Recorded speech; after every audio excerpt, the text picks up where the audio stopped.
Musical Talk, the UK independent musical theatre podcast. Hello, welcome to Musical Talk. My name is Nick Hudson. I'm got a lovely new presenter combo right now. We're joined here by, again, Mr. John Sweeney. Hello, John. How are you? Hello. Very well, Nick. Hi. And making his, as usual, his biannual appearance on Musical Talk, it's the co-founder, Mr. Andrew Edwards. Hello, Andrew. How are you?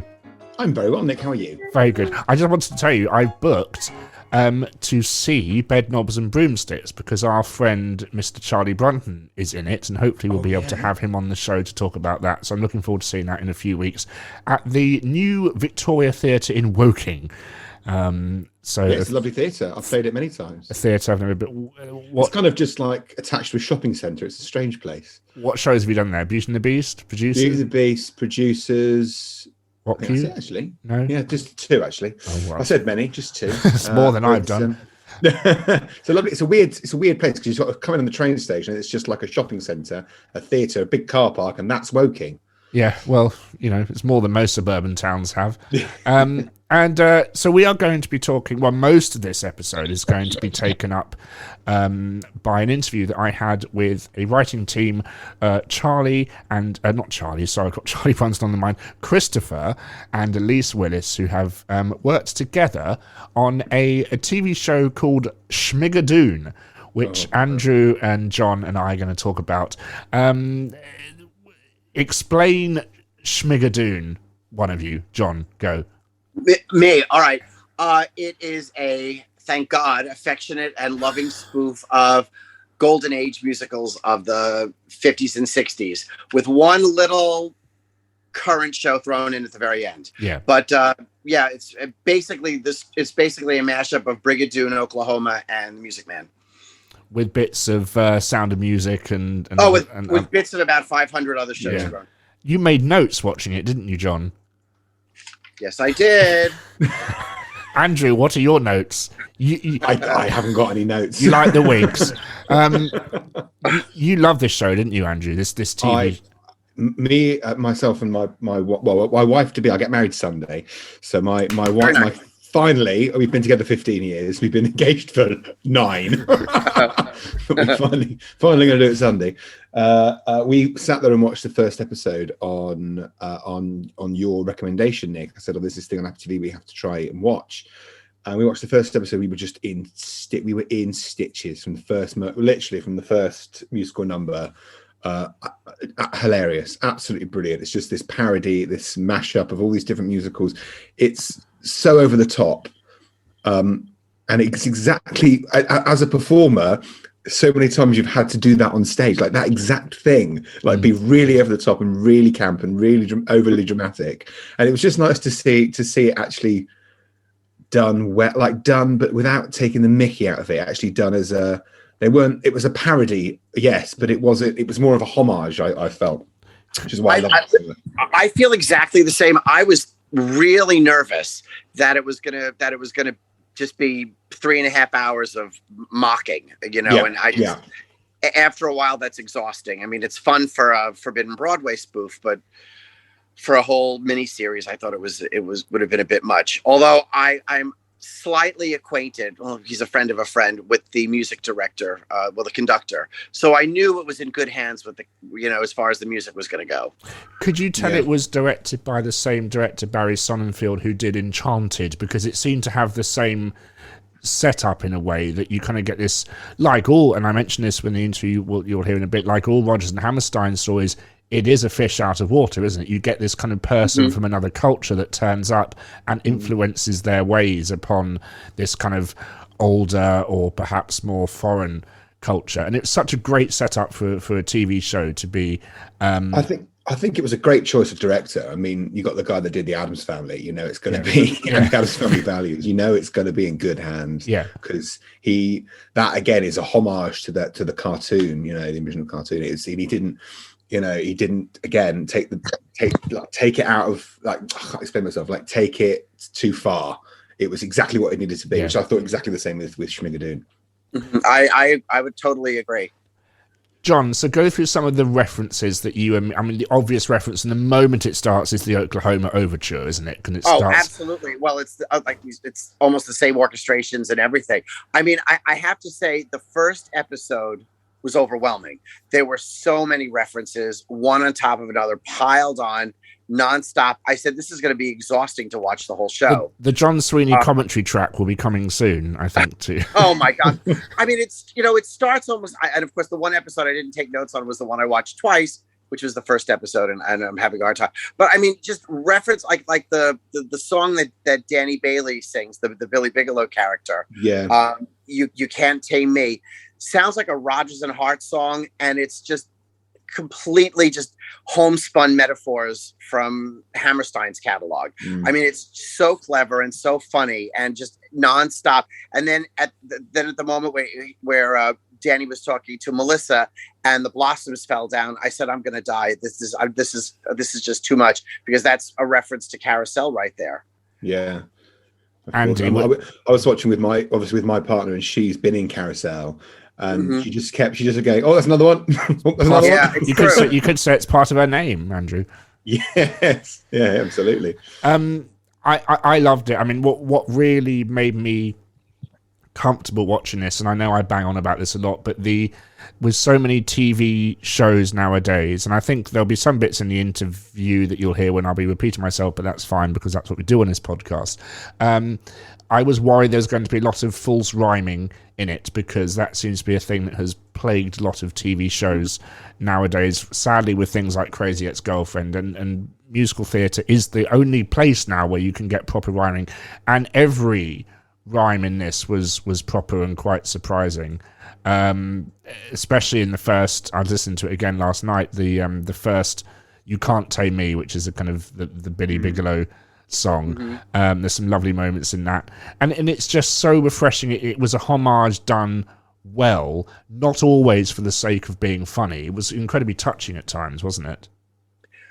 Well, that was I was wondering if the show was going to be pure spoof through the whole thing, and by the second episode, when you see the relationship really start to fall apart between Melissa and Josh, I was like, okay, this has possibilities. And then, of course, as the show went on, the balancing act, I thought, got finer and finer, and was extremely well done. I thought it was really well done. Give us some of the cast highlights for you, John and Andrew. For me, I think it had to be Alan Cumming as Mayor Manlove. I think he's brilliant anyway. His MC in Cabaret, I think, is one of the greatest single performances I've ever seen in my life. And Christian Chenoweth, her musical number, which was just one big long shot. How she remembered all that, and how that must have taken such a. That was the first thing I said when she was performing that. I had to pause it at the end and just say, how did she do that? Do you wonder if auto cue was involved? I very much doubt it, because you can see she's constantly got a second occupation. So she's not thinking about the song. She's thinking about what the occupation is that she's doing. If that makes it, any actors out there will know what that means. It's basically a second occupation is like what you do while you may be singing about something else. Like you maybe just choose to scratch or something like that, or clap your hands together. Or it could be anything from like moving a prop. And her in that song, she was constantly having a second occupation. You watch it, and then that's what you've got to concentrate on. And then the song then looks more natural, if you know what I mean. And she's able to perform. She's able to do all those things at once, essentially. And it was one just big long shot. So that was all done in one take. But then again, she is a seasoned professional, and you would do it in one take on stage. So there's no there's no kind of real difference there. But the amount they did, you wouldn't do that on stage. Well, I mean, would you say that song is as complicated as Trouble?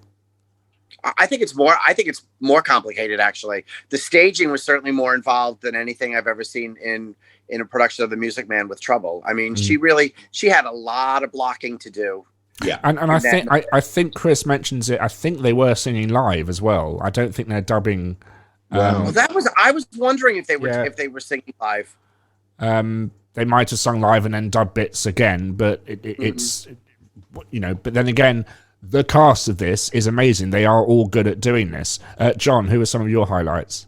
I have to say, piggybacking on Andrew a little bit, for me, the best performance was Chenoweth. She can be on screen. She can be a little much to take. She's so oversized, personality wise, not physically, personality wise, that she could be exhausting to watch on television. But I thought this was easily the best thing I've seen her do on stage or live. Wow. On stage or on films, on film. I thought she was just brilliant. She hit the right tone through the whole thing, and she was genuinely laugh out loud funny. What I tell you what, I really liked the last episode when is it Josh? He's not got the greatest voice. No, in the cast, and that's always been the gag throughout the whole thing. Is no, I'm not going to sing a song. I don't want to sing.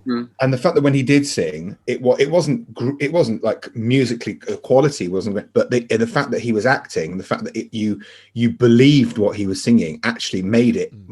Give it a really big impact. I thought. I also love the kind of ending. I know we're skipping around here, but the kind of no spoilers. There is. Forgot about spoiler alert. Spoiler alert. There is.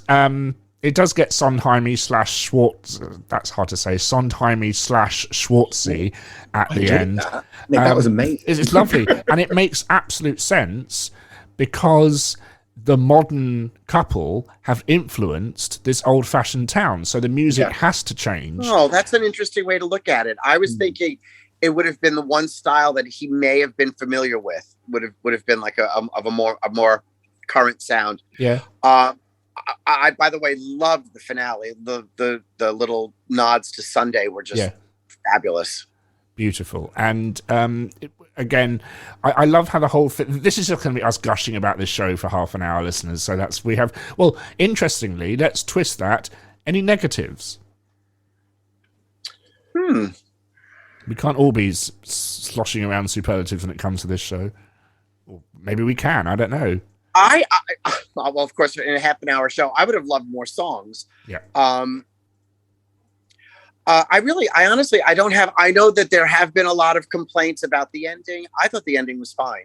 It didn't bother me at all. I really think it's do I mean ambiguous in the fact that it is open to more? I think it's so they can give it a second. Because there's no, you don't see them go back into the modern world. I was going to mention that actually. That was the one big takeaway from it, is that a lot of shows these days have left the door open, as we know they have to do, because they don't know if they're going to get renewed by the time they actually air. Yeah. So I don't know if that was the reason, but I liked that. I liked the ending because it was fine. You could leave it standalone. Don't do another series. It's perfect as it is. Don't check. Don't do anything. I agree. And of course, the ending of them sort of stepping right at the edge of the bridge is such a great inversion of the very end of Brigadoon, where Tommy walks over the bridge back into the village, as opposed to them walking out of the village. And of course, the curtain comes down before he goes back in as well. Brigadoon has it ever really left a mark in English theatre? I've only ever seen it done as an amateur production. Yeah, I've seen a couple of amateur it seems more of an American whimsical piece than a kind of British. We haven't had it here. It hasn't had a Broadway revival since 1980. It's one of the few golden age musicals that hasn't had a revival since the 80s. New York City Opera did a production, and they did it twice, but it's because the requirements are so strong, are so heavy. The musical and orchestra and dancing. I mean, it's a real dance heavy, operatic heavy show. So we haven't had, even here it's a little forgotten out of the big shows. But the setup is similar, isn't it? It's about this, there's a mystical world behind a bridge or something where everything's happy. So it makes perfect. Two hunters are out lost in the forest, and they stumble across this town that only wakes up once every 100 years. Brigadoon. But yeah, I mean, this show was so nice because we've had, there's always like the TV show that will have a musical episode and it's always played for laughs. This starts to be played for laughs. For example, Corn Pudding, which is the kind of, why are they singing? I don't want them to sing. Stop singing moment. But as you grow into the series, you get used to the rhythms and the pace of the show.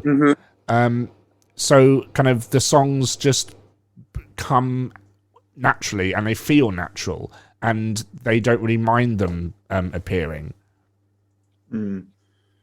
I would agree. I think it's really well constructed as far as all that goes, and I think there's a really nice ebb and flow to the screenplay as well. Well, I interviewed Chris Willis and his lovely wife Elyse Willis about their separate involvement with the project, and it's about 50 minutes long, so sit back, get a cup of tea and get some corn pudding and whatever the hell corn pudding is, and listen. John, what is corn pudding? Oh, sure, ask the American what corn pudding is. All right, Andrew, what is corn pudding? I have absolutely no idea. Well, it looked, I have to say, it looked like corn chowder, and it looked absolutely disgusting. Okay. So, yeah, is it Southern, I'm guessing, by the style of music they went with? I don't think they were going for realism. I don't know. Maybe. I don't know. Well, I mean, I just assumed it wasn't a real dish. It was like a local delicacy. It could be like rice pudding, I'm guessing. Yeah, I mean, who really cares? Exactly. Yes, exactly. Exactly. But if you got some extra, I'll whatever. So let's play that interview. Get some tea, get some corn pudding or rice pudding or whatever, and we'll see you in about 50 minutes.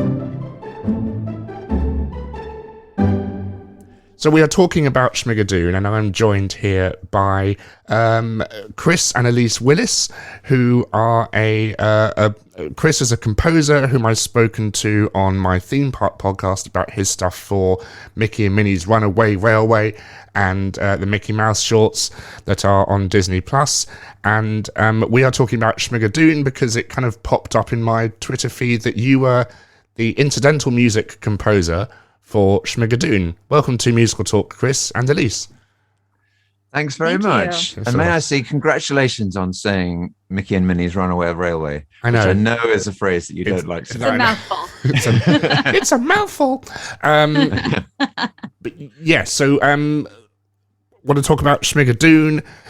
I love the story of how you two got involved in it completely unrelated to each other. Is that correct? That is correct. That's right. Yes.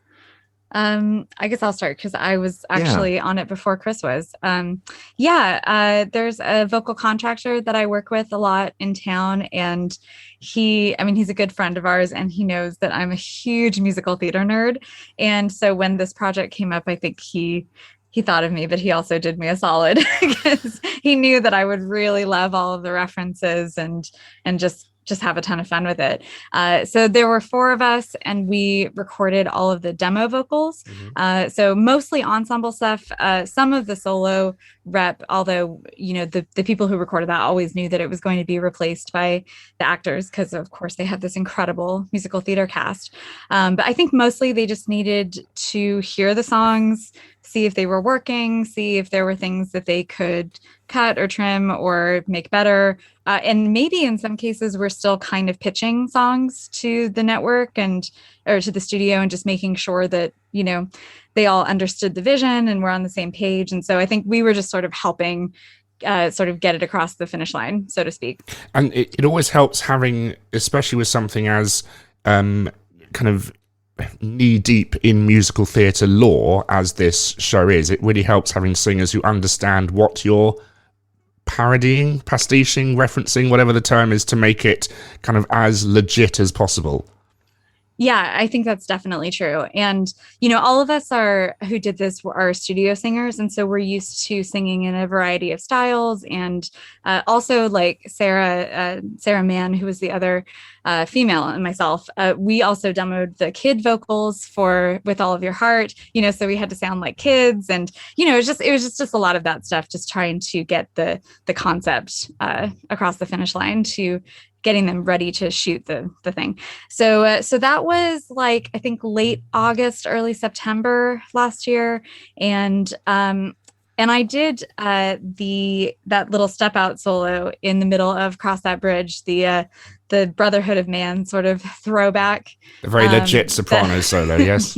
Yes, or a soprano who thinks that she's a legit soprano, not however you want to describe her. We often call her church lady in our house.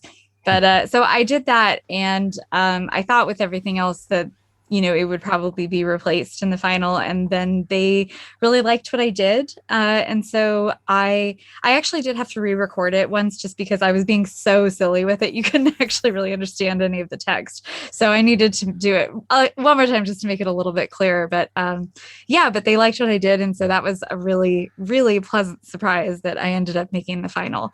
But and then I think it was at least November, if not December, when they got in touch with you, right? Right. Yeah, that's right. So I'd been watching from the wings because we'd been so intrigued about this project, and Elyse was picking up all the musical theatre references very quickly, and was sort of calling me in and being like, you should see this. This is just fun stuff, and it's really so well good, written. And we've just coming from no expectation at all about what this thing was. We were just getting so intrigued and just kept looking at each other and being like, this is really good. This is really good. It's really, you can tell it's going to be really funny because you can see bits of dialogue in the vocal score, but it's also really good. But yeah, that was the complete extent of my involvement. I didn't even record you at all, did I? Yeah, I have my own setup. We're in the same studio shared space, but I have my own room. So in fact, thank you for saying that, because I feel equally proud, if not prouder, that something I recorded myself actually ended up going final on the air. Well, yeah, because we work together so much that we often just fall into a default of me sort of producing and working in my room. But it's definitely worth saying that I actually didn't get involved in those recordings at all. I'm sure you had notes, Chris. Only if I let him listen to it. I could hear you sometimes. Some of those really high notes. I cross that bridge at the end when it goes up to a D. Yeah, I think that probably filtered its way into Chris's room. I could hear you through the wall doing it over and over. So I got a call from my agent, and then found myself on a call with Cinco. He was in the middle of shooting. Sorry to interrupt, but for those who don't know, who is Cinco? Cinco Paul is primarily known, or at least was until 10 minutes ago, primarily known as a screenwriter. He and his screenwriting partner, is it Dario? Dario? Yeah, we're not sure. Don't throw me under the bus. I'll look it up while you keep talking.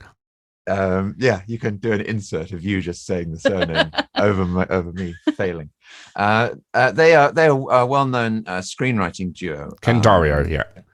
Dario. They've written the Despicable Me movies and various other things. But Cinco is also the showrunner and wrote all of the songs himself for Schmigadoon. So it really is his passion project. It turns out, has always been a big fan of musical theatre and has been writing music here and there his whole career. Well, and he and Ken, if you listen to other podcasts that they've done, they tell the story about how they met originally, which was in a Mormon musical that Cinco had written and Ken was performing in. And that's how their friendship and their, I think, shared creative passions originally got started. Fascinating. So he clearly has had this love of musical theater for a long time. And this idea had been sort of germinating for a while. It's odd, though, you kind of then question, why wasn't Despicable Me a musical? Or why hasn't it ever been put on stage, obviously, because Universal have, Wicked and stuff like that. So you wonder if that's ever been kind of discussed in the ether. Yeah. Well, they also wrote the Lorax, and there was some music in the Lorax that I think Cinco was involved with. So I think he had been dipping his toe in, but interesting. Maybe we should ask him if there's any plans for that. It seems to be just one of these stories of people's careers take a while to take shape, or they evolve. And we're just witnessing a moment of evolution that's quite interesting in his case, because clearly he has the chops. To do this. And not only the musical chops, I was saying to Elyse before we started, I was a bit tentative watching it at the start because I'm quite fussy when it comes to lyrics. And I've seen so many TV shows nowadays, sadly Crazy Ex-Girlfriend comes to mind, where musical theatre is the only place now where proper lyric writing seems to exist. And it's great that, you yourself bring that into Mickey and Minnie's Runaway Railway. You listen to musicals, so you're well aware of that fact. But so many writers nowadays, especially in the world of, I know it's Apple TV, so we'll call it speech marks TV don't put the effort in required, and every single lyric in this was perfect. So it was a lovely kind of weight off my shoulders watching it, and you could just kind of, and you know, Hammerstein himself, always every rhyme was perfect and there for a reason. So it was nice that it was as good as Richard Rodgers and Hammerstein and all them lot. So you effectively, Chris, you got the gig of doing the incidental music, underscore. That's right. Well, yeah. I got talking with Cinco, and I had to confess that I already knew the music, and had to explain something that he hadn't known, which is that Elyse and I were married, and so and his face lit up, and he's like, "Oh, I know all about Elyse. We love her voice." And yeah, he had to explain very quickly before somebody came after him with an NDA. Yeah. Tim Cook there at the door. But yes, that's right. The songs, of course, were written, and the arrangements were being done by these wonderful New York-based arrangers, by Doug Besterman and David Chase. But the sort of the idea was, if this is going to feel like a 1950s movie musical, then the underscore needs to be thought about carefully too. And so that's where they called me. And it was amazing how welcoming they all were, really, you know, how gracious, because David and Doug know much more about that tradition than I do. I'm a perpetual music student, so there's lots of things I like doing deep dives into. So I wasn't sort of, you know, completely overawed by the idea of doing this. But this was I wouldn't say this was, you know, my wheelhouse, you know, of all the things that I love, it wasn't the central one. Whereas in their case, they really knew what they were talking about, and they had all these scores from old musicals. They got hold of conductor scores from some of those old movies, and they had their scores, which were just as valuable because their scores were amazing. So yeah, with a lot of encouragement from them and from Cinco, I went on this deep dive, and we went off and watched a whole splurge of those movies. And you know, you watch in a slightly different way when you know you're in this situation. You're not just watching and having fun. You're really trying to listen out. And as I watched, I realized something I hadn't really known before, rather shamefully, which is just how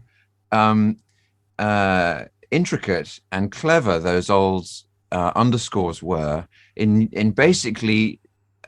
There were never a moment went by that wasn't built out of one of the songs. You know, every gesture practically in the underscores for those films was a little wink at one of the songs, and very often you had multiple songs being winked at in succession or even on top of each other. I remember we were watching Oklahoma, when the entr'acte to the second half of Oklahoma comes on, and you hear "Sorry" with the fringe on top, literally superimposed on "People Will Say We're in Love" on top. And I was like, oh, on right. Yes. On top. Yes. What did I say? You said it, but sorry, with a fringe on top. On top. On top. I see. I ruined it. I was going to say what I remember about that time period is that, so I, of course, totally grew up with all these movie musicals. And so this was not a hardship at all for me to have to watch these with Chris. But at the same time, I was invited on a Star Wars podcast because I was involved with the last 2 Star Wars films, and they wanted to talk about the choral music in the prequels, which I hadn't seen. And so Chris is like binging musical theater, and I'm binging Star Wars, and we're like, what's happening here? How did we get so messed up? We're like, binging each other's childhood. Yeah. It's very, very strange. But yeah, that moment of seeing those two tunes on top of each other, that was one thing. And also I went off looking around and was watching Mary Poppins and realized that the kids' nanny wish list song comes in when Mary Poppins is pulling the things like the standing lamp out of her carpet bag, and it goes da dee da dee da dee da da da da da da da, and you're like, oh, wow, this is low key and genius. That was Erwin Costell, wasn't it, who did West Side Story, I think. And there's another wonderful, the famous Mary Poppins kind of I guess, ballet moment, you could call it, is the Step in Time, the kind of 8-minute thing that has all the themes coming back. But there's a lovely bit also in Summer Holiday where it has, I think, Spoonful of Sugar playing over Supercalifragil or something like that. And I don't know, but it's kind of a lost. Great, I didn't even know that. Yeah, have a listen to that again. It's when the horses are racing, and it's got this wonderful kind of string to make it sound like horses kind of trotting. I remember that. Super cool. And it really influenced so much, musicals, we think of that now happening a lot, but it was really, those were the integrated days of book music and lyrics back then with especially Hammerstein and, well, starting with Showboat, I guess you could say. So what I loved, what immediately musically I noticed, Chris, what you were doing is, because I'm not going to reveal anything for those that hasn't seen it, but it's in two worlds, this kind of Schmigadoon, is that you've got the real world and you've got whatever the hell world this thing is. And you were kind of parodying modern TV underscore with lots of piano, kind of just doing gentle things. And then the minute we were in Schmigadoon, you were firmly planting yourself in 1940s lush, weren't you? That's right. Yeah. I'm glad you kind of, spotted that kind of music, I think, can sort of completely go under the radar. But Cinco had a certain vision that we would do that, and the color grade would change and everything would change. The style of filmmaking would change. And it was still in widescreen though, which bothered me. It would be nice if they kind of squished it back into, like if the whole frame had changed. And that maybe we would use the same songs, the same melodies, even when we were in the modern world. And I wasn't sure going into it if that would work, but actually those melodies work really nicely in that context. In some cases, he's been hinting at this on Twitter. Actually, there are songs you don't hear fully until the end of the season that you've been hearing, particularly in the modern world, all the way through. So if you rewatch it, I think a lot of things starts becoming really obvious that were kind of hidden. But yes, and then there's the key cue for the effect you're talking about is when they cross the bridge from the modern world into Schmigadoon, and the cue just has to literally, 1 minute it's all pads and synths and kind of very mellow guitars. And then as soon as they cross over, it suddenly sort of, sounds like an orchestra from 1951. And what musicals were you looking at? Were you looking at the same? Were you? Because it's interesting. The underscore was written after the songs. So were you using entirely Cinco's melodies, or were you kind of working on your own ones and ways of inverting them and coming up with your own versions of them? The idea was for it to basically use their melodies, use his melodies all the time, and not to be too coy about it, so that it really conjured up that world. It's funny, actually. I think we started with Carousel, and a funny thing which I couldn't explain to you about the movie of Carousel is that the underscore is actually not as intricate in the ways that we're talking about. Often it's just one of the songs playing very beautifully and very sadly, in the cellos for a whole scene or something. And so I started getting a completely wrong idea about how all the others would be. But then we watched Brigadoon, and we watched Oklahoma, and Music Man. And Music Man, which I absolutely fell in love with. Did you? And all of those, as we were watching, it was Oklahoma clear. and Music Man, I think, were especially helpful, weren't yes, they? Yes. Yeah. Was this treated as a stage score, or was it treated as a film score? Because obviously with stage shows you have scene change music and transition music, whereas you wouldn't in a film. Where was the kind of guidance coming from that? I'm guessing it was more Hollywood than stage show, but it looked like a stage show.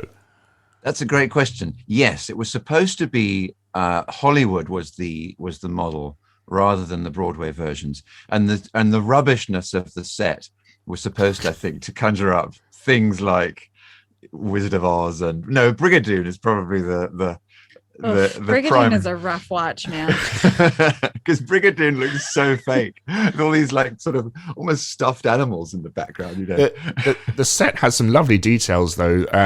Hammerstein and Sons, I noticed on the funeral, but also Apple Store, which was quite nice. Apple Store, yes. And I should say it's beautiful. It's wonderful. Yeah, the rubbishness I think could be taken out of context. Yeah, no, the countryside outside Schmigadoon is sort of deliberately, unconvincing in the way that the trees look and everything. No, but it's lush, isn't it? It's beautiful, and as you say, the town square is full of Easter eggs. It just looks like a soundstage. Yes, that's right. And I noticed they had lovely thing. They had excuse me. They had matte artists. Matte is that how the matte artists come in? So they obviously kind of. You only can create that look by having the actual people come and do it. I also noticed that Broadway set designer Eugene Lee was a creative consultant on this. He did the Wicked set and Ragtime set, so I don't know if he was involved. He didn't do the production design, but it's interesting how they're getting real kind of theatrical talent people. And my God, Elyse, tell us about the theatrical people we have involved with this TV extravaganza. Well, it was funny because when I recorded, I think it wasn't until I did that second pass on my solo that I found out who was actually in this thing or, what was even happening. But yeah, I mean, it's Kristen Chenoweth, who of course is a huge hero of mine. Alan Cumming, Ariana DeBose, who was in Hamilton, the original cast of Hamilton. And The Prom. And yes, and I was saying is clearly making a huge name for herself now. She's also going to be Anita in Spielberg's West Side Story coming up. Did you see those stills from West Side Story? She's kind of the main still she's in, and she looks so cool. Yeah, I cannot wait to see her in that. Yeah. Fred Armisen and Cecily Strong from Saturday Night Live and Keegan-Michael Key. So Cecily Strong and Keegan-Michael Key are the main couple that we're talking about. Anne Harada, who we've had some Twitter exchanges, which is very exciting to me. But I know her as the original Christmas Eve in Avenue Q, which I was obsessed with in high school. So that was very exciting. Jane Krakowski. Jane Krakowski. Yeah, I mean, these Martin Short randomly for a short period of time. Yeah, I don't think we knew that he was in it when we saw the first cut, and we were like, is that Martin? Is he listed anywhere? What's happening? I mean, it's just, it's incredible what you can do when you get people who, have those chops and who are used to performing live. Because I think a lot of what they used there was actually sung on set live. And I mean, and that I won't spoil anything, but I think it's kind of common knowledge now that Kristen Chenoweth has this enormous sort of Harold Hill type solo that's modeled on Trouble from Music Man. It was 18 pages in the script, and it's like a one-take wonder. I mean, it's just so beautiful. Those of us who love musical theater are just still kind of amazed that this happened at all. Chris, was it scored to picture or was it edited to the underscore? I was scoring to picture. The songs were orchestrated beforehand, I think. And then changes had to be made as the picture got closer and closer to being locked, and rewrites had to be done in order to make that work. I think that's how it worked. But then I came last, and I was scoring to picture. And one thing that let me say two things. There's a conundrum if you're doing something that's in 30-minute episodes, because we wanted everything to feel cinematic. But we knew that the cadence and tempo of a 30-minute episode is not cinematic. So you sometimes had to make some difficult decisions. Do we have a short cue here at all? Will it feel too sitcomish, or will it feel fine? Or there's certain ways of doing a short cue that sort of avoid. And it's interesting because there's no, as opposed to what would be a very long evening in a theatre, but it could work as a sort of full 2-act musical. There is no kind of act one end, is there really? There's no kind of, this is your act one ending moment.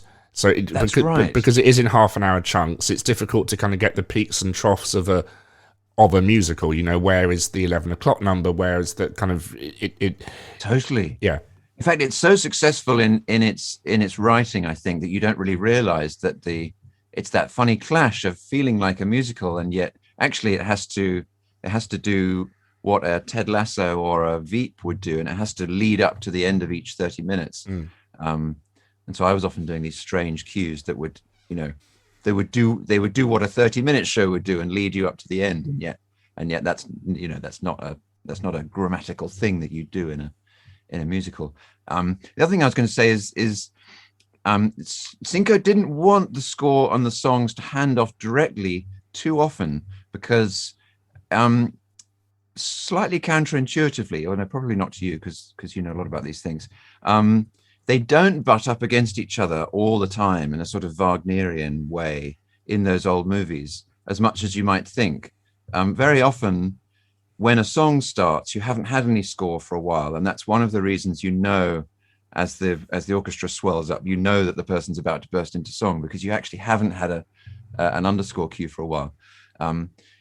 Often because of the 30-minute thing, we broke that rule, and actually, I was always quite pleased when we managed to do a handoff, and the audience wouldn't know that you were going from something that was recorded in LA seamlessly into something that was recorded in New York, you know, and you would have had no idea that they were recorded so separately, because we all kind of polished and tried to make the mixes sound similar and all of that. Did you orchestrate your own cues, or was that Doug Besterman as well?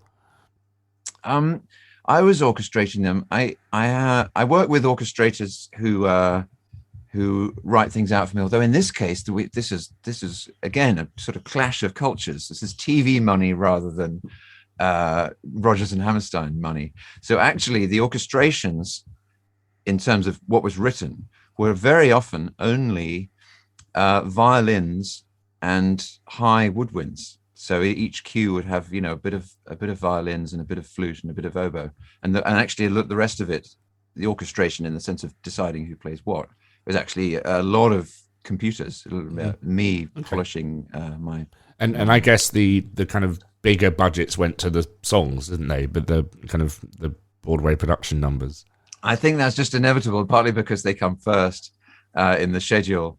And there are dance sequences. I mean, those have to be right. So that I think is. But it still had to be good enough, like you were saying, that you couldn't tell that one was a full orchestra and one was two real players.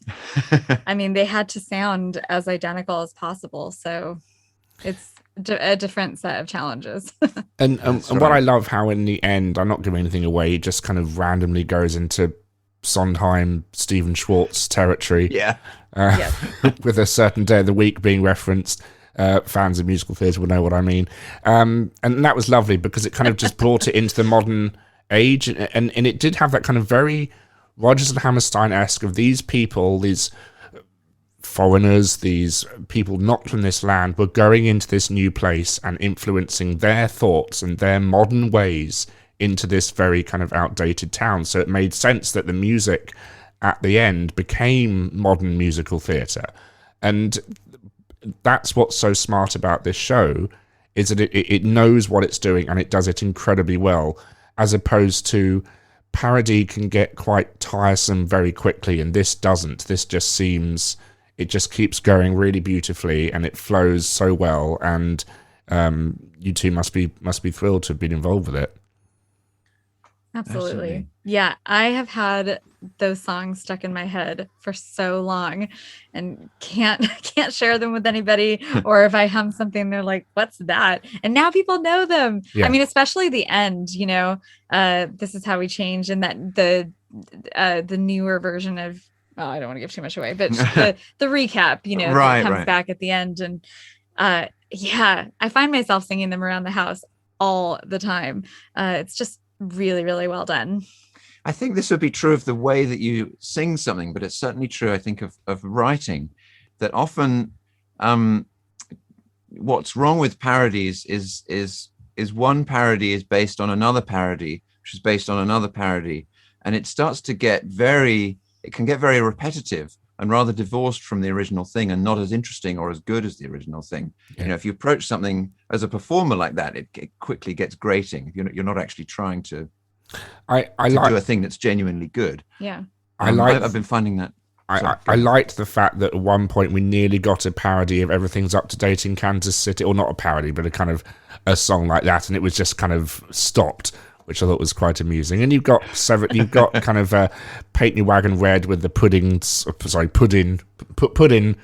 corn pudding, whatever that is, song. Corn pudding. Yeah, and That's right. and you've got there's a Sound of Music character, there's a Sound of Music moment, dare I say, and it's just also lovely, and it's also knowing, and it's also a sign.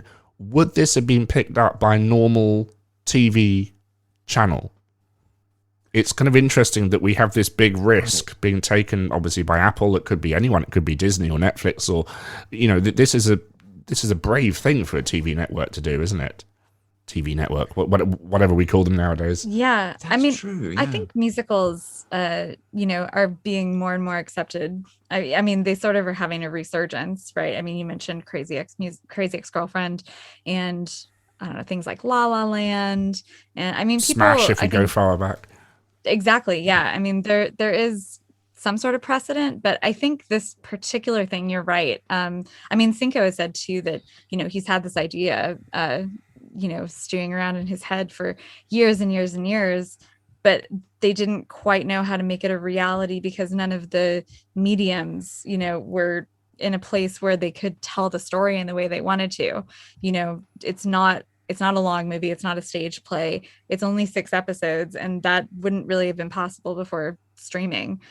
So yeah, I think this exact thing, you're quite right. It was waiting for Apple. And was waiting for Lorne Michaels. And also it opens up the possibility of more seasons, or series, as we say in this country, don't we, Chris? Fingers crossed. Yeah, yes. because I mean, who's to say they can't end up, God help us, in an Andrew Lloyd Webber world, or a Sondheim world, or something like that. But obviously Rodgers and Hammerstein, it's kind of the golden age of musicals, so it'd be interesting to see what happens. How involved were Apple?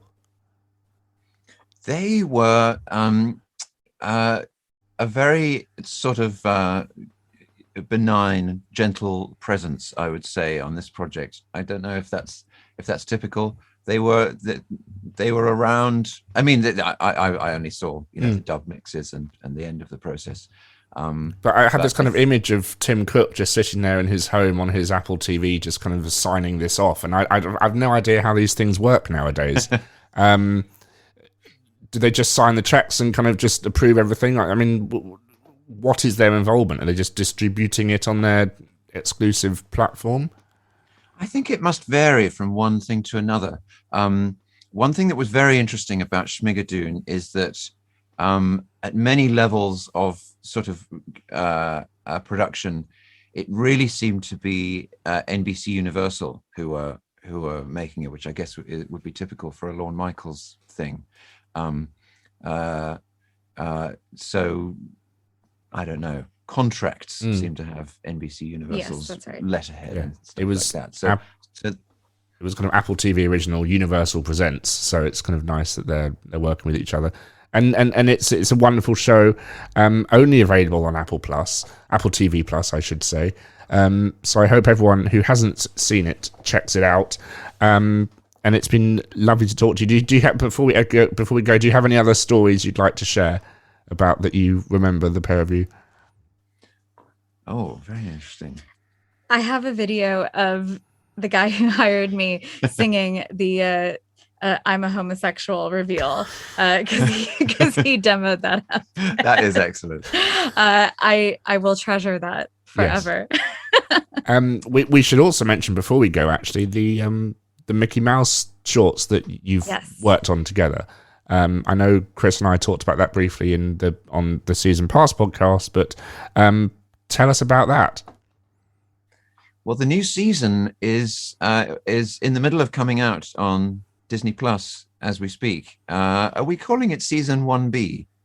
of the wonderful world of I think Mickey it's Mouse. technically still season 1. Yes. Yeah. They sort of divided season 1 into 2, so we get a bit confused. 10 more episodes anyway.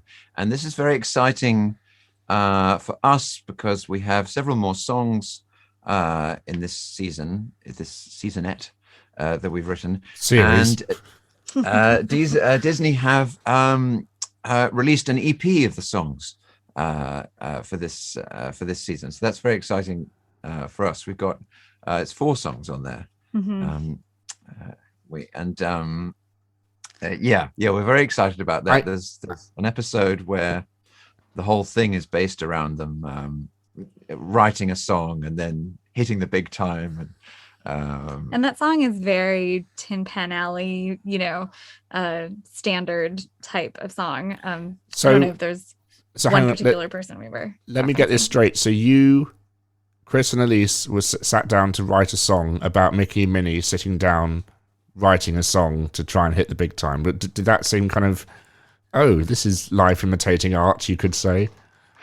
Yeah, I mean, they're not actually writing the song, they're performing the song, but it's clearly a song that they have come up with for the two of them. Yeah. And yes, I would say that it's a song about how much they love each other.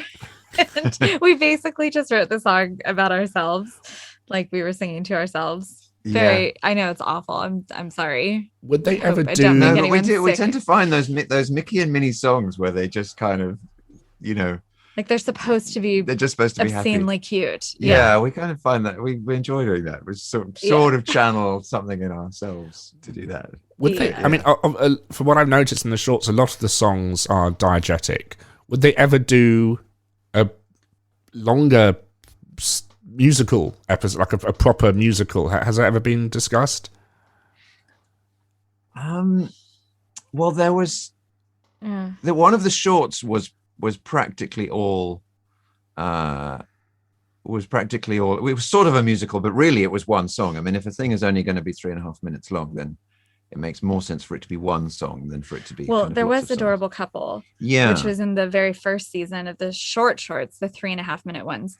And there were like 3 songs in that. So that was pretty ambitious. Yeah. And I suppose we would say when we came back to thinking about that kind of approach again on the Homespun Melody, it seemed to make more sense to do it as one song. Yeah. There's a lot of excitement and ambition around having songs in them. So yeah, yeah, it's hard to. I mean, we're never really in the discussions about where the show as a whole is going. And it's so much fun to write songs for them, but they're really very specific assignments and they're so short that, some of the things that we've written are like maybe 30 seconds, but they have to fulfill these very specific functions. And like in one case, one of the songs was temped or like sketched out to another song that we didn't write. That was like a famous song from another movie. And so we had to come up with a song that matched the movement and the tempo and everything exactly, but wasn't that song. Yeah, quite tricky. So yeah, it's kind of a bizarre song, but that's why. But yeah, it would be really nice to be able to stretch our arms a little bit. I mean, as Chris said, we're feeling really lucky that they released these 4 songs because we did in some cases get to lengthen a little bit some of the songs that you would see in the episode, try to make it more like just a normal song you would hear on the radio. But yeah, I mean, we are always open to whatever comes our way with that show. It's been a real creative blessing, I think, in our lives. It would be crazy to actually write songs and not have this sense of time limitation hanging around. I mean, it's become such a part of life. Been working on Mickey Mouse for 10 years now, and it's always just like, you only have a certain number of seconds to do the thing. So that means if you have an idea for a B section, but it's too long, you just have to think of another. Too bad. Yeah. that's just how life is. And it would be so strange. Especially if you're told to be given complete creative freedom and not have to copy the beats of another song or copy Stravinsky or Beethoven or something, just do kind of exactly what you want to do. But that never really happens in the world we work in, does it? That's right. That was a strange experience doing the cue line music for Runaway Railway, which I think we probably talked about last time. It sort of felt, I was almost guilty putting those together. So each track in this cue music loop was an arrangement of something that had appeared in the cartoons before, and this is for people to listen to as they're in the queue, waiting for the ride. It was just a strange experience, just writing music, Completely. Yeah. This can be 20 minutes long if I want it to be. I think with the one though, Duet for Two, which has that duet we were referencing, we did have some freedom on that. Actually, Yeah. We got involved on that one just in the script stage, so they hadn't actually sketched anything out. So we had a little bit of freedom. I mean, we knew we had to keep it somewhat brief. We couldn't have like multiple verses, but it was really up to us what the style was going to be and what the exact sentiments were going to be. And then at the end of that episode, there's a reprise that sort of finishes off the story, I think in a really nice way, but within the context of the song. And that was really nice to have the freedom to do that.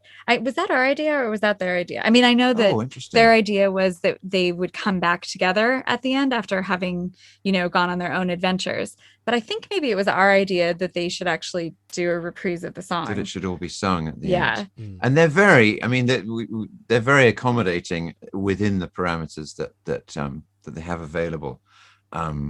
If we come back and say, we could almost make it work in the amount of time you gave us, but if you could just give us 15 more seconds or 10 more seconds, we could make it like this. And everyone, sort of pitches in, as it were, and tries to find a way to give us 10 more seconds. I mean, it's not like it has to go to commercial, does it? So that's the great thing about the streaming platform is they can stretch an episode by 10 seconds, but I guess it's all down to budgets, really, isn't it? Yeah, I mean, they really can't do that because of the budget. So in that case, they had to go through the episode and try to find 15 seconds to trim in order to give that to us. But they did it.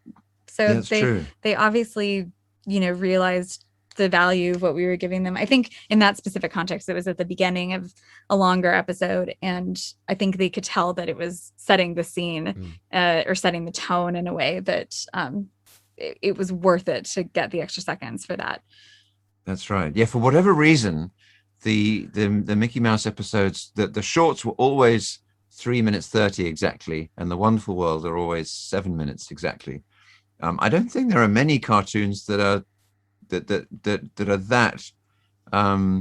exact. I think most things vary just slightly. It's amazing that the editors are able to do that. I was going to say the experience of writing songs on this show is we really, even though we haven't written, that many things compared to other people who have to write a song per episode, for years and years, we've really run the gamut in terms of the assignments that we've had. There was that one that I mentioned where we came in during the script stage. There was the one that was sketched to a totally different song. And then there's one that's, I think that there are 2 more coming out this Wednesday, and then next Wednesday, which is I don't know what date it is. We're in the end of August. It's the end of August. They're the final 2 of the season. And those, I have to say, those we have a real soft spot for. So make sure that you catch the last 2 for sure. Yeah, those 2 episodes are just really great. But the one of those 2 has one of our songs, which is maybe our favorite song, I think, that we did. Yeah, maybe. We've been describing it as Mickey Mouse meets Tina Turner. So it's kind of an unusual style of song compared to what we normally write. But with that one, Chris was just spotting the episode, for the regular underscore music, and there was an almost minute long montage in the beginning, and they were like, so this is where a song is going to be, and we were like, oh, like what song? And they're like, one that you're gonna write. We're like, great, we didn't know that we had a okay, so it can be very funny like that, because all sketched out and final picture and everything. Yeah, if the characters are going to be singing and there's going to be lip flap on screen, then we'll hear about it really, really early, before the episode gets animated, and so it'll be a longer discussion. But if they have a montage and they decide instead of underscore that that maybe a song would be fun, they might decide that very late on, and they won't have told us. And so I'll turn up to the spotting meeting expecting to just do 7 minutes of underscore, in the next week or 2 weeks or whatever, and suddenly it's going to be 6 minutes of underscore and one amazing pop song that Mickey is going to sing, and that we have to approve, and then have to get Mickey in to record before we do anything, so suddenly you're like, I was going to say, it's always the approval that's the slow stuff, isn't it? Well, I have to say we're very, very lucky that they generally have little to no notes for us. I mean, we have to get lyrics and things approved by standards and practices, but yeah, I mean, they are so nice to us. They're really nice to work with, but we still do have to, it's a limited amount of time. I mean, totally. Those 2 episodes, the last 2, were so batshit. I mean, sorry, I don't know if I'm allowed to say that, but they were just insane. There was so much music and so many different styles of music, and we had the same amount of time as a normal set of 2 episodes, and also had to record Mickey doing this pop song. So, I think we talked about this, Chris, last time, but our listeners, I don't know if they heard the episode on the other podcast, but how much of style and pastiche to you is writing versus instruments? I suppose it's a bit of both, isn't it? And it's also the question of how much new homework do you do when you're given some new thing to do that you haven't done before, and when do you say, oh, screw it, I've got to just write something now. I'll always do as much homework as I can. For example, if you take, I don't know, a song that you wrote as a 20s Charleston pastiche, obviously it's got muted trumpets and choke cymbals and piano and all banjos and stuff, but then a rock band does it stay, in your mind, a 20s Charleston thing, or does it then become a rock song because it's all heavy guitars and a different drum beat? It's kind of where, right. And also it's down to the audience perception of music, isn't it? I mean, it's a whole psychological thing on another level, isn't it, when it comes to kind of the mood of music that you're trying to portray? It'll fill your brain if you let it, for sure. I've actually been thinking recently, I'm doing something that's involving sort of silly kind of alpine things, polkas and stuff, and I've been thinking about the fact that if you're not careful, you're trying to do something simple, your musical instincts that try to avoid ever doing anything bad will lead you down certain paths, just in the notes at the end of a phrase, or just the small notes. You kind of do housekeeping on them, and you want them to be proper and good and tasteful. And if you're not careful, what was supposed to sound like a kind of silly polka ends up sounding like Johann Strauss or Mozart or Irving Berlin or something. It sort of sounds too refined. You have to keep looking at those little corners sometimes, being like, no, it's not. It's not. It doesn't sound right. I need to make those corners kind of simpler. And it's weird to think that everyone will at some level pick up on that. And you think, well, how does everyone do that? Somehow we spend our lives listening to music. We don't think about it, but our brains pick it up, and our brains are very good at saying, yes, that was a Beatles song, but that was a Monkees song. And there must be some difference between the Monkees and the Beatles that we all kind of know is there. It's funny because this time last year for Thorpe Park, I was doing all their Oktoberfest music. So I too was doing sort of Bavarian yodeling, which isn't of Germany, whatever, it's all kind of the world, isn't it? And I kind of did one piece of music where in my mind the band were getting more drunk as they were playing, so I was able to kind of put wrong notes in, and it just adds a kind of element of humor to it as well. Oh, that's great. That sounds amazing. Yeah. I was just thinking about this very bizarre experience that we had, which is that we went out to Florida for the opening of Runaway Railway, which was a full week and a half before the world shut down for the pandemic. And no one commented online that our song was called Nothing Can Stop Us Now, and yet everything stopped. I'm kidding. Everyone commented on that. Sorry, we're not fortune tellers. We don't know. But yeah, so the song is very like sort of 30s, would you say? Yeah. Kind of? Yeah. Dapper. Yeah, but also kind of like yeah. And one thing can stop us now.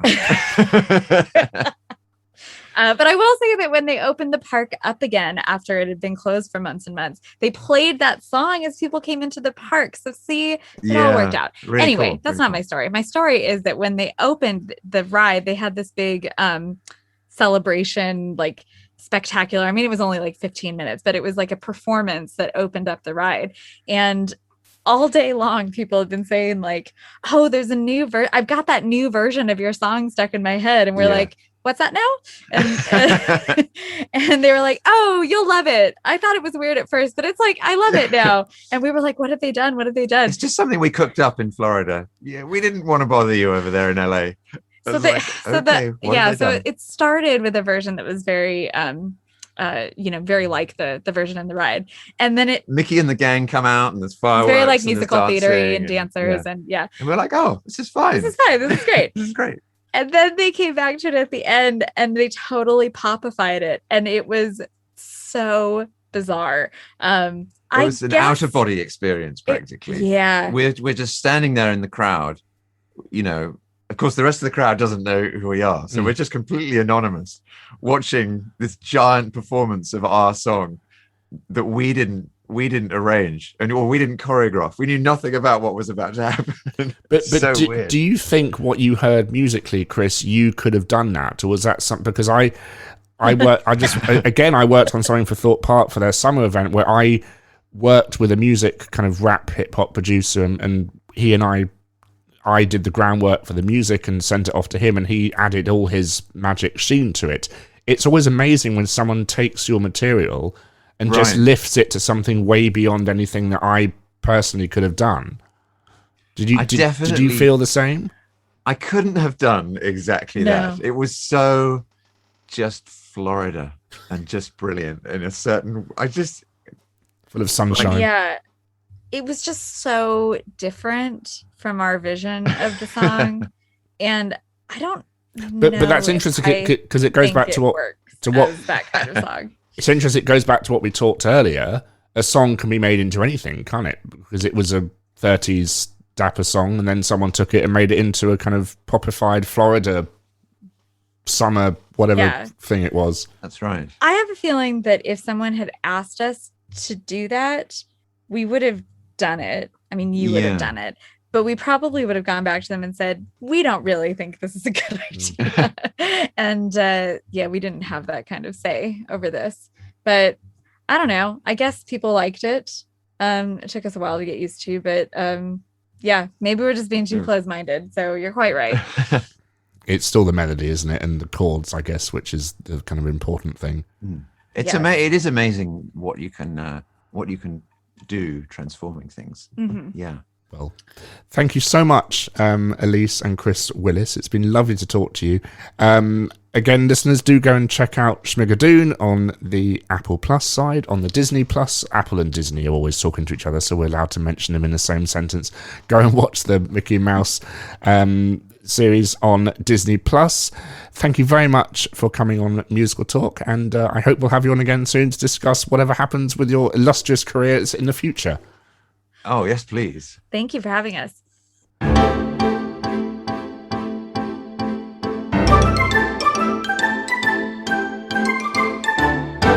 Musical Talk. Thanks to Chris and Elyse Willis there.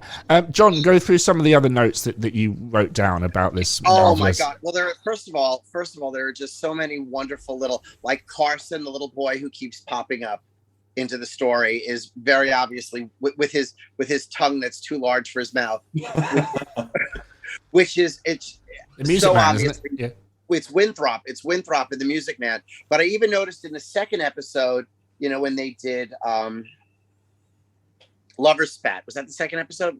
When they did the Lover's Spat song, they bring in a barbershop quartet, which is right out of the Music Man. And even in the opening number, in the Schmigadoon number, the farmer with his shotgun mentions that he gets something from the Wells Fargo wagon, which is yet another Music Man reference, but the best Music Man reference, I think, and it is so inside because I don't think I've ever seen this addressed anywhere else, is, and this is a spoiler alert, so if you haven't watched it yet, turn it off, stop listening. The whole thing where Carson is not, I can't remember her name, Ariana DeBose, I can't remember her character's name. It's not her brother, it's her son. And that's been an alternate universe reality theory about the Music Man for years, was that Marion's son is Winthrop, not her brother. It's not her brother. Nice. So I thought that was easily like the most inside of the inside little jokes there, was that they even brought in stuff that, people talk about on the theater boards. And they had a brass band turn up, so 76 trombones and things. And I any more, John, that spring out? I mean, you've got pages and pages of notes. We can just let you talk. I do. Well, I mean, of course, to me, one of the funniest cameos, I think, was Jane Krakowski, who is costumed exactly like Eleanor Parker in The Sound of Music and plays the Baroness, or Blurko, whatever they call it, Blurky. And, and then she gets this fabulous number where she spoofs Always True to You in My Fashion from Kiss Me Kate. And then finally answers the question that everybody's been asking about the Baroness, when she turns around and she says, "Yes, I am a Nazi." Before she drives off, leaving Melissa out in the wilderness. Very funny. I love the whole the sound stage quality of the show as well. And I think you heard this in the interview. I can't remember, I haven't listened to it for a while. But it the whole kind of Technicolor element and the matte paintings in the background, it does kind of have a sort of a cheap look, but kind of it almost feels both theatrical and classic film musical, doesn't it, as well? MGM types. Yeah, it reminded me a bit of the National Theatre Oklahoma. Yeah. With yes, absolutely. With Hugh Jackman. Which is I think what they were going for with their set as well. So, but it's interesting. Eugene Lee, who did the set designs for Wicked and Ragtime, he was a creative consultant on this. Oh, really? So he didn't do the set production design, whatever they call it on television, but he must have had some sort of element as to this is how you make a stage set. Well, I also loved, going back to the Technicolor, I also loved how the flashback scenes were all done in sort of like a blue wash. Yeah. So they were very, very drab, and then as opposed to like the artificial brightness of all the Schmigadoon scenes. I thought it was really great. Do we think that's a Wizard of Oz reference? Well, it's one of, I think it probably is. Also, when the mayor does his little bit in the very opening number, that's sort of a spoof of the mayor as well in Munchkin City. Munchkin Land. Yeah. Andrew's favourite moment on stage, you could say. What's that? In The Wizard of Oz. Oh, I loved it in The Wizard of Oz. Yeah. Winky General. I do want to shout out the choreographer and the choreography as well. Coming from a dance background, Christopher Catelli, we've had him on the show many times. He's a marvelous talent, isn't he? Wonderful choreographer, as we all know. But I think that was. I mean, every single eye line was in the same spot. It was choreographed with an inch of its life. It was amazing. Did you get any choreographic references, Andy? A lot of Oklahoma sort of stuff with the long flowing dresses, turning them upside down. Yes, and the hands were at one point during the lovers spat. The girls did an absolute perfect dead-on Agnes DeMille with their hands up, waving their hands, moving back. Just a brilliant little Oklahoma moment there. Yeah, and a moment that made me chortle. Is it about the Dream Ballet? Well, spoilers. Oh yes, there's no Dream Ballet. Which is so everyone hates a Dream Ballet, and they slow everything down. Yeah, that made me laugh out loud, if I'm honest. Because I was sitting there thinking, are we going to get a 12-minute like Dream Ballet thing here? And secretly, everyone's going, please don't. Yeah, especially the choreographer.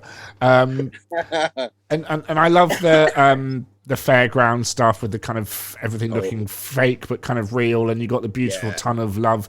That's obviously just his dancing as well. His Aaron, how do you say it? Tate. to Very fight. good mover Yeah. as well as, I mean, that was, I think, my favorite moment in the entire thing. The Tunnel of Love. Absolutely brilliant. Yeah. Hilarious. Billy Bigelow. And then in the morning when he's making all that food. Oh, I think that was probably one of Cicely Strong's funniest moments. That every one of her reactions to his big soliloquy, I thought were hilarious. Yeah, brilliant. Yeah. And how not important, but how kind of everything is taken so seriously, even though it's kind of ridiculous. That's what's so funny about this. Well, I think that's where the homage really lies. Yeah. That's the heart of it. But also it's clever because it like all Rodgers and Hammerstein and Rodgers and Hart and Lerner and Lowe and all these kind of they just work, don't they? I mean, they have, yes, they're silly and old-fashioned and retro and cliche, but they still work. Are they? Don't start. Okay. One could say they're all those things I listed, but I mean, but ultimately they still make you move, they still make you laugh, they still make you cry. Now, and they still work. Yeah, and that's the testament that you can take all those tropes, parody them, homage them, whatever you want to do with them, and you get something that still works. Mm-hmm. Yeah, I agree. Could it work on stage? I don't think it needs to. I agree. I think it's perfect the way it was. Again, you're just going to get a 3-hour Book of Mormon type show, and I just think, do we really need another one? I think it's fine as a TV miniseries, limited series musical. I mean, I agree 100% with that. John and I were chatting last night about what could the next series be, and John made me laugh because he said it goes into British pop mega musical world. Yeah, which would be quite amusing. Where no one is happy ever. Yeah. I've done one, so I know. But it kind of does seem all a bit. Did Musical of Musicals, the musical, come to mind when you were watching this? That's good. This is the first time I know it. To me, it didn't. This is the first time I'm even thinking of. You think musical of musicals, the musical? Yeah. Yeah. No, I think this was much more clever than that. Yeah. And for those who don't know, Musical of Musicals, the musical is a musical that takes the same story and does it in the style of Rodgers and Hammerstein, Sondheim, Lloyd Webber, Jerry Herman, and is that it? Is there one more? I think that's it. That's enough, isn't it? For a 90-minute show, yeah. Yeah.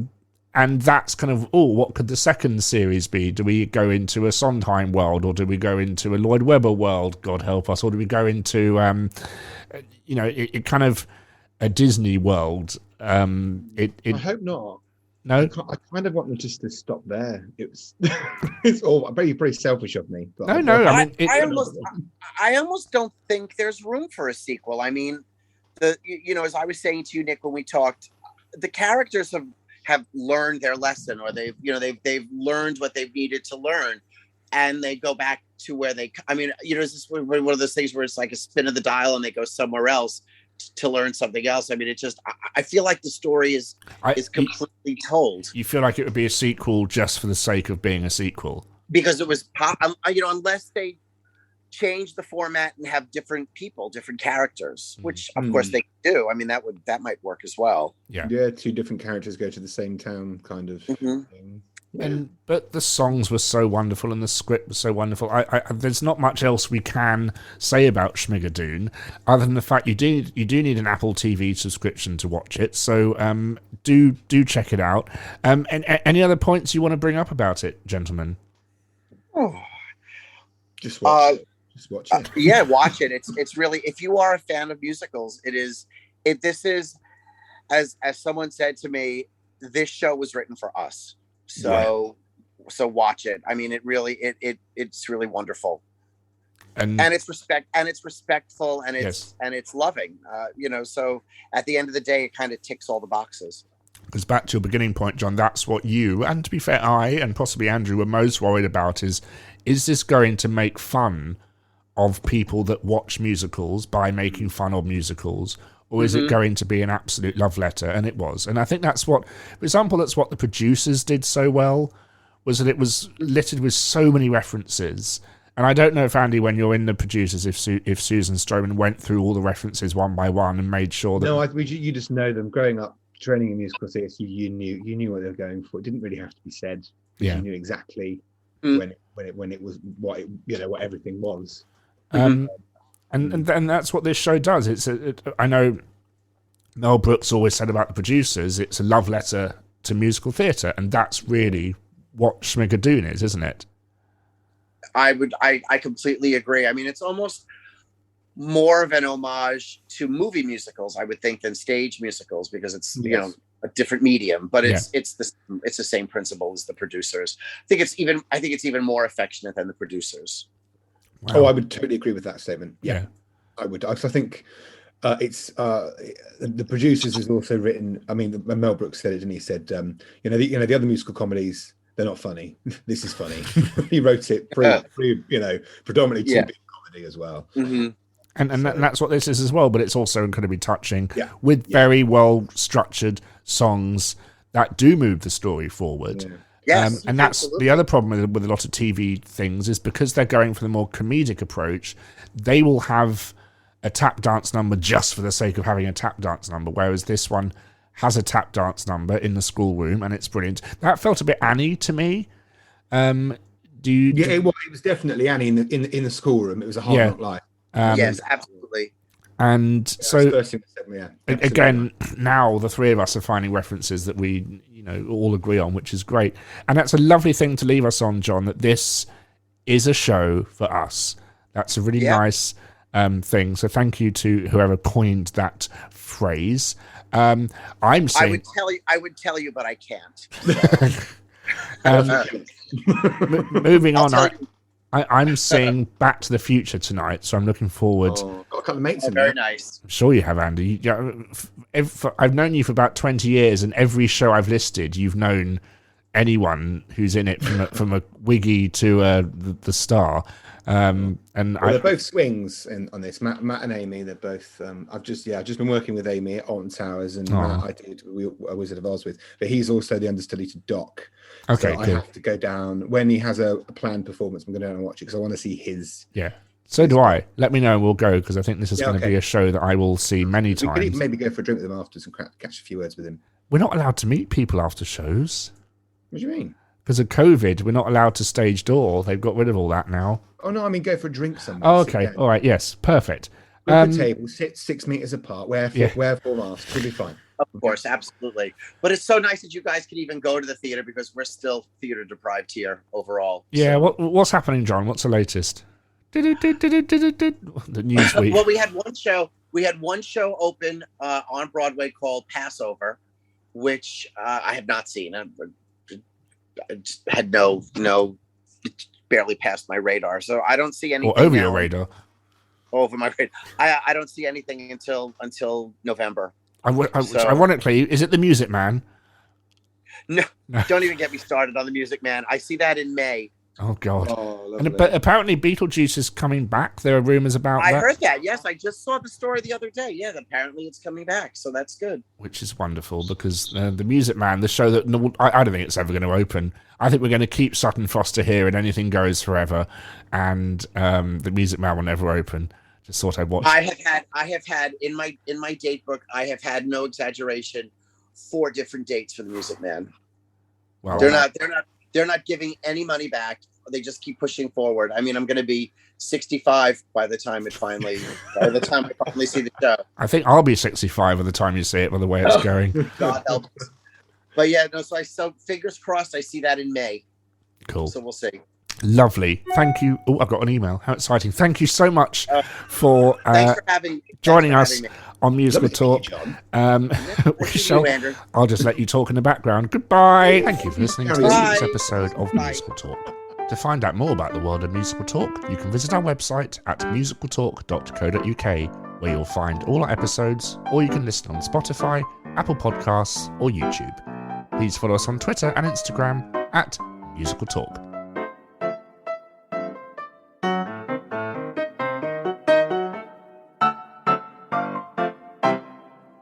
by the way, we didn't even talk about vagina. Give Andy time, don't worry.